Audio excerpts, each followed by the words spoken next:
Assalamualaikum warahmatullahi wabarakatuh. Perkenalkan, saya Mifta Anggreni selaku Asisten Departemen Fisiologi FKUNISMU 2021. Kali ini saya akan menjelaskan mengenai fisiologi cairan tubuh. Jadi, cairan tubuh kita ini terdiri atas air, yang dimana air adalah komponen tubuh manusia yang paling banyak. Nah, rata-rata 60% dari berat badan kita terdiri dari H2O atau air, yang dimana pada wanita ini terdiri dari 50% dari berat badannya, dan pria ini 60% dari berat badannya terdiri dari air. Nah, air ini didistribusikan ke jaringan atau organ dengan komposisi yang berbeda-beda. Selanjutnya, kompartemen cairan tubuh. Jadi, cairan tubuh kita ini terdiri dari cairan ekstraseluler atau CHES dan cairan intraseluler atau CIS, yang dimana sepertiga air dari tubuh total ini terdiri dari cairan ekstraseluler, dan cairan intraseluler ini terdiri dari 2/3 H2O dari tubuh total kita. Nah, yang dimana cairan ekstraseluler ini menurun seiring peningkatan usia, dan pada bayi baru lahir kira-kira setengah dari cairan tubuh terdiri dari cairan ekstraseluler. Nah, begitu pula pada cairan intraseluler. Nah, kira-kira 25 liter pada rata-rata orang dewasa atau pada berat badan 70 kg ini terdiri dari cairan intraseluler. Nah, hanya setengah dari cairan tubuh bayi ini yang mengandung cairan intraseluler. Nah, bisa kita lihat pada gambar yang ada di sini bahwa cairan tubuh kita ini terdiri dari 60% air, yang dimana 60%-nya ini terbagi menjadi dua. 20%-nya merupakan cairan ekstraseluler atau sepertiganya, dan 40%-nya merupakan cairan intraseluler atau 2/3-nya. Nah, cairan ekstraseluler ini terbagi lagi menjadi 3 bagian. Ada cairan plasma, yang dimana cairan plasma ini merupakan cairan yang ada di pembuluh darah. Nah, cairan interstisial di mana dia terdapat di antar sel. Nah, selanjutnya ada transseluler, yaitu terdiri dari 1-3%, yang dimana cairan transseluler ini contohnya tadi cairan khusus yang ada di tubuh, yaitu cairan intraokular, cairan cerebrospinal, dan cairan yang ada di saluran cerna. Nah, selanjutnya, komposisi cairan tubuh. Jadi, komposisi cairan tubuh kita ini terdiri dari zat terlarut atau solut dan zat pelarut atau air. Nah, zat terlarut lagi ini terbagi menjadi dua, ada yang larutan elektrolit dan non-elektrolit. Nah, larutan elektrolit ini terbagi menjadi anion dan kation, yang dimana masing-masing CHES dan CIS ini memiliki anion dan kation utama yang berbeda-beda. Selanjutnya, komposisi cairan tubuh bisa dilihat pada gambar yang ada di sini, bahwa cairan plasma dan cairan interstisial ini adalah merupakan cairan ekstraseluler.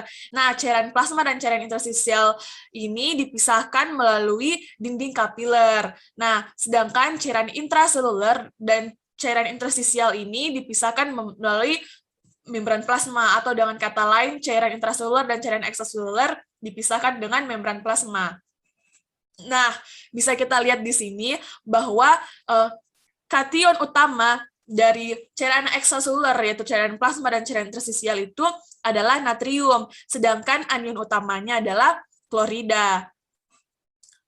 Selain itu, pada cairan intraseluler, kita bisa lihat di sini bahwa kation utama pada cairan intraseluler yaitu adalah kalium, sedangkan anion utama pada cairan intraseluler itu adalah fosfat.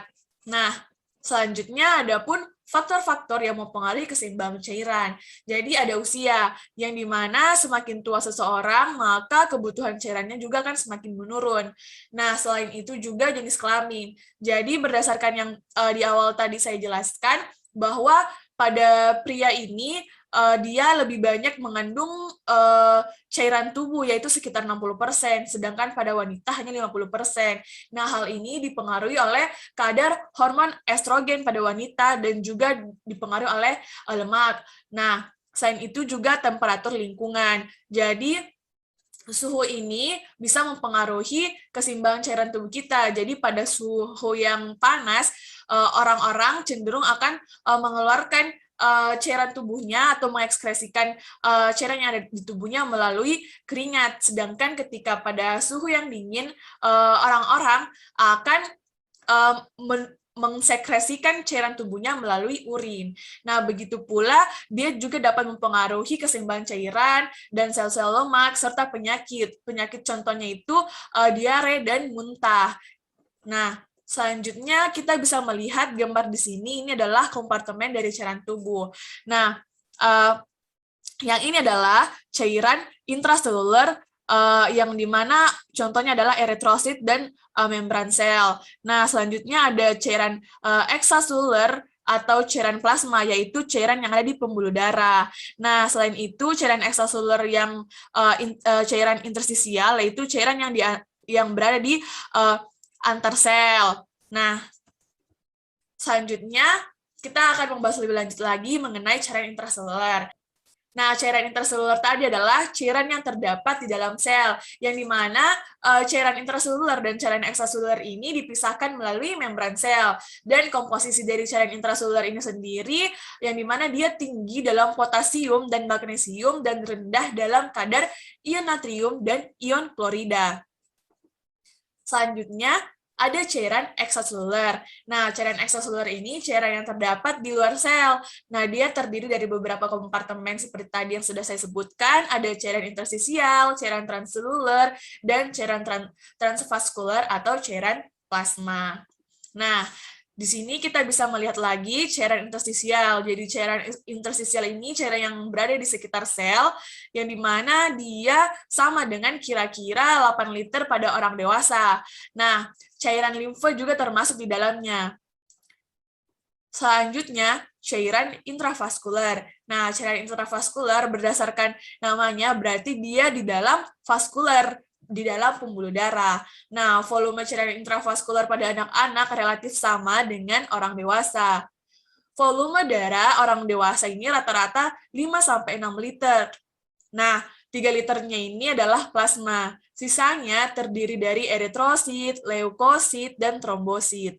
Nah, selanjutnya adalah cairan transseluler atau CTS, yang dimana cairan ini yang terkandung dalam rongga khusus dalam tubuh. Contohnya ada cairan cerebrospinal, perikardial, cairan pleural, cairan sinovial, dan cairan intraokular, serta sekresi lambung. Nah, di sini kita bisa melihat pertukaran cairan tubuh, bahwa pertukaran cairan tubuh itu jumlah atau air yang masuk ini harus sama dengan air yang keluar, yang dimana pemasukan air bisa diperoleh melalui beberapa jalur. Yang pertama dari asupan cairan, yang dimana asupan cairan ini kita memperoleh sejumlah 1.250 ml per hari. Sedangkan H2O dalam makanan kita peroleh cairan itu sekitar 1.000 ml per hari. H2O yang diproduksi oleh metabolisme yaitu 350 ml per hari. Yang dimana jika ditotalkan, total pemasukan seseorang itu 2.600 ml per hari. Nah, selain itu kita juga melihat pengeluaran air. Nah, yang dimana bisa dikeluarkan melalui beberapa jalur. Yang pertama, kehilangan tak disadari atau invisible water loss dari paru-paru dan kulit non-keringat. Jumlahnya itu bisa 900 ml per hari. Dan untuk keringatnya sendiri, dia dikeluarkan sekitar 100 ml per hari, tinja 100 ml per hari, dan urin 1.500 ml per hari, yang dimana totalnya adalah 2.600 ml per hari. Dan kita bisa lihat di sini bahwa total pemasukan ini sama dengan total pengeluaran. Selanjutnya, transport pada membran. Nah, transport pada membran ini adalah segala zat, baik cair, gas, atau padatan dapat keluar masuk ke dalam sel melalui mekanisme transport oleh membran plasma untuk kemudian mempengaruhi metabolisme sel, yang dimana transport pada membran ini terdiri dari transport aktif dan transport pasif. Selanjutnya, kita membahas terlebih dahulu mengenai transport pasif. Nah, transport pasif itu terdiri dari difusi sederhana, difusi terfasilitasi, dan osmosis. Sebelum itu, kita harus mengetahui apa sih transport pasif itu. Nah, transport pasif adalah mekanisme perpindahan molekul atau zat yang tidak melewati selaput membran semipermeabel dan tidak membutuhkan energi. Jadi, transport pasif ini tidak membutuhkan energi. Nah, transport pasif ini contohnya adalah difusi sederhana, yang dimana difusi sederhana adalah proses di mana partikel yang terdapat dalam cairan ini bergerak dari konsentrasi tinggi ke konsentrasi rendah sampai terjadi keseimbangan. Sedangkan difusi terfasilitasi adalah difusi yang diperantarai oleh pembawa atau carrier mediated diffusion, yang dimana zat yang ditransfer ini berdifusi melalui membran dengan bantuan protein pembawa yang spesifik. Nah, adapun osmosis. Osmosis adalah proses bergeraknya zat pelarut seperti air melalui membran semi-permeable dari larutan yang berkonsentrasi lebih rendah ke konsentrasi yang lebih tinggi. Jadi pada osmosis ini yang bergerak adalah zat pelarutnya. Selanjutnya adalah difusi. Jadi difusi sederhana ini dapat terjadi melalui membran sel dengan dua cara. Yang pertama bisa melalui celah pada lapisan lipid ganda, dan yang kedua bisa melalui kanal berair atau protein kanal. Yang dimana pada celah pada lapisan lipid ganda ini adalah zat yang berdifusi larut dalam lipid. Contohnya ada oksigen, karbon dioksida, nitrogen, dan alkohol. Nah, sedangkan pada kanal berair, yang bisa menembus kanal berair ini hanya beberapa protein transfer yang besar. Nah, bisa dilihat pada gambar yang ada di sini, yang difusi sederhana. Nah, pada panah pertama, ini adalah difusi sederhana melalui celah pada lapisan lipid ganda. Jadi ini adalah fosfolipid bilayer, yang dimana di antara fosfolipid bilayer ini terdapat celah. Nah, disitulah terjadi difusi sederhana yang melalui lapisan lipid ganda. Nah, selanjutnya di gambar setelahnya ini, gambar kedua tentang difusi sederhana, bahwa ini adalah protein kanal. Nah, dari protein kanal ini, disinilah protein akan keluar masuk secara difusi. Nah, selanjutnya ada difusi terfasilitasi. Difusi terfasilitasi ini membutuhkan interaksi dengan suatu protein pembawa. Nah, contohnya itu asam amino dan glukosa. Kita bisa melihat gambar yang ada di sini, bahwa kita bisa melihat molekul yang ditransfer ini akan berikatan dengan protein pembawa. Nah, yang ini adalah tempat ikatannya, tempatnya berikatan. Jadi molekul transfer ini akan berikatan, sehingga ketika terjadi pengikatan antara molekul yang ditransfer dengan protein pembawa ini, maka protein pembawa ini akan merubah bentuknya menjadi seperti ini. Nah, setelah protein tersebut berubah bentuk, maka akan terjadi pelepasan ikatan antara molekul yang ditransfer dengan protein pembawa tersebut, sehingga molekul yang ditransfer ini akan keluar dari membran. Nah, selanjutnya ini adalah perbedaan dari difusi sederhana dan difusi terfasilitasi, yang dimana kita bisa melihat di sini bahwa yang gambar A ini adalah difusi sederhana yang dipermudah dengan protein. Nah, sedangkan yang gambar B adalah difusi yang terfasilitasi dan protein pembawa. Nah, kita bisa melihat di sini bahwa pada difusi sederhana ini, molekul yang ada dalam sini akan masuk melalui kanal protein tanpa merubah bentuknya karena dia tidak menggunakan protein pembawa. Nah, sedangkan pada difusi terfasilitasi, protein pembawa ini, yang dimana molekul yang akan ditransfer ini, dia akan masuk ke protein pembawa sehingga dia akan berikatan dan membuat protein pembawa ini akan merubah bentuknya, sehingga setelah dia berubah bentuk, barulah molekul yang ditransfer ini masuk ke dalam sel. Nah, selanjutnya ada proses osmosis, yang dimana osmosis adalah jika larutan yang diletakkan di satu sisi suatu membran yang permeabel bagi air, tetapi tidak bagi zat terlarut, dan air dalam volume yang sama diletakkan di sisi yang lain, maka molekul air akan berdifusi menuruni gradien konsentrasi atau kimiawinya ke dalam larutan, yang dimana proses ini disebut dengan osmosis. Nah, untuk lebih jelasnya lagi, kita bisa melihat gambar yang ada di sini, bahwa di sini adalah kita bisa melihat gambar putus-putus ini adalah membran semipermeabel.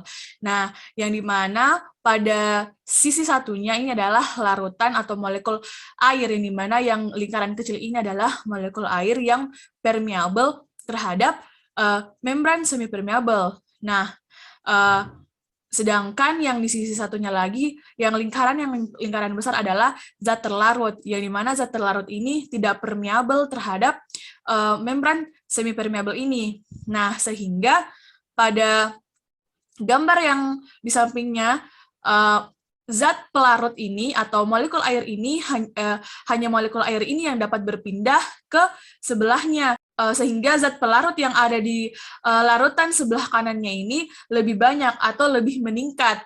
Nah, hal inilah yang disebut dengan proses osmosis. Untuk menjaga keseimbangan di antara keduanya, maka harus dipertahankan dengan menggunakan tekanan osmotik, yang dimana apabila tekanan osmotiknya tidak seimbang, maka akan terjadi perpindahan molekul. Nah, seperti yang terjadi pada gambar yang ini. Nah, selanjutnya adalah efek osmosis terhadap keseimbangan air. Jadi, efek osmosis terhadap keseimbangan air ini dipengaruhi oleh tonisitas. Nah, tonisitas sebuah larutan adalah efek yang ditimbulkan oleh larutan pada volume sel, baik ukuran sel tetap, membengkak, ataupun menciut ketika larutan tersebut mengelilingi sel. Nah, bisa dilihat di sini pada gambar A, ini adalah larutan atau cairan isotonik, yang dimana cairan ekstraseluler dan cairan intraselulernya ini sama, sehingga zat terlarut ini tidak ada yang keluar ataupun masuk ke dalam sel. Nah, sedangkan pada gambar B ini adalah cairan hipertonik, yang dimana zat terlarutnya ini lebih tinggi, sehingga zat pelarut yang ada di dalam sel ini akan keluar dengan menggunakan mekanisme osmosis, sehingga sel yang ada di sini menyusut karena air yang ada dalam sel ini berkurang. Nah, sedangkan pada hipotonik ini, cairan atau zat terlarut yang ada di dalam sel ini dia lebih rendah, sehingga zat pelarut yang ada di luar sel ini akan masuk ke dalam dan akan menyebabkan sel ini membengkak. Nah, bisa kita lihat gambar yang ada di sini, ini adalah sel darah merah atau eritrosit. Nah, ini adalah volume sel normal, yang dimana cairan intraselnya ini adalah 300 miliosmol per liter. Nah, kita bisa melihat gelas yang ada di sini. Nah, gelas ini berisi air yang osmolaritasnya 300 miliosmol, yang dimana ini adalah osmolaritas yang normal, sehingga apabila eritrosit dimasukkan ke dalam sini, maka tidak akan terjadi perubahan sel. Dia selnya menetap, tidak menyusut maupun tidak menciut. Nah, kondisi ini disebut dengan isotonik. Nah, sedangkan pada gambar kedua, dia apabila eritrosit ini dimasukkan ke dalam gelas yang berisi osmolaritas yang berisi air dengan osmolaritas 200 miliosmol per liter atau di bawah normal, maka akan terjadi kondisi hipotonik, yang dimana zat terlarut yang ada di dalam sel ini lebih rendah, sedangkan yang ada di luarnya ini zat pelarutnya lebih tinggi, sehingga zat pelarut yang ada di luar ini akan masuk ke dalam sel dan akan menyebabkan sel ini membengkak. Nah, yang ini disebut kondisi hipotonik.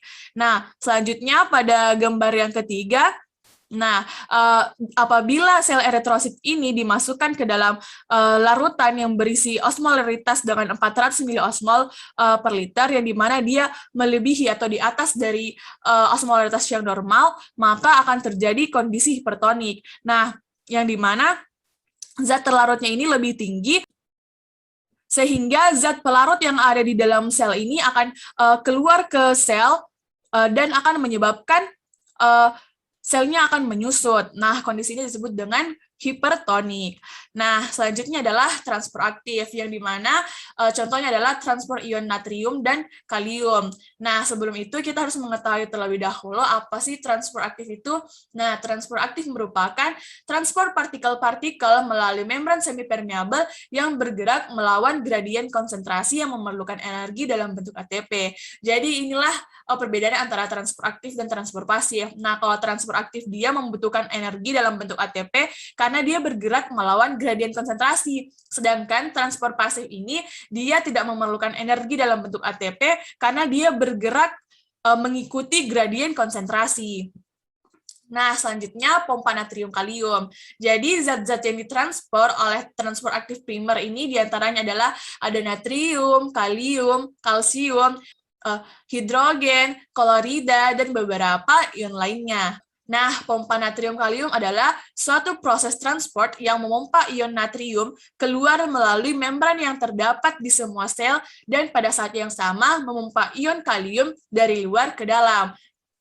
Jadi pompa natrium kalium ini natrium dipompa keluar dan kalium akan masuk ke dalam sel. Nah, kita bisa melihat lebih jelasnya lagi pada gambar ini bagaimana mekanisme dari pompa natrium kalium. Nah, di sini kita bisa melihat bahwa pada sitoplasma ini natrium akan berikatan dengan pompa natrium kalium, yang dimana akan menyebabkan afinitas terhadap natrium ini meningkat, sehingga dia akan berikatan dengan pompa natrium kalium ini. Nah, pengikatan tersebut akan menstimulasi fosforilasi sehingga akan terjadi penambahan fosfat. Nah, penambahan fosfat ini akan menyebabkan protein ini akan berubah bentuk sehingga afinitas dari natrium ini akan menurun dan natrium akan keluar dari protein tersebut, yang dimana bentuk baru dari protein ini menyebabkan afinitas terhadap kalium ini meningkat, sehingga kalium ini akan masuk atau berikatan di dalam pompa natrium kalium dan terjadi pelepasan dari fosfat. Nah, pelepasan dari fosfat ini akan menyebabkan protein berubah menjadi seperti semula, sehingga afinitas terhadap kalium ini akan menurun. Nah, hal ini akan menyebabkan kalium akan masuk ke dalam sel. Nah, selain itu juga akan menyebabkan afinitas terhadap natrium meningkat dan akan terjadi siklus yang berulang.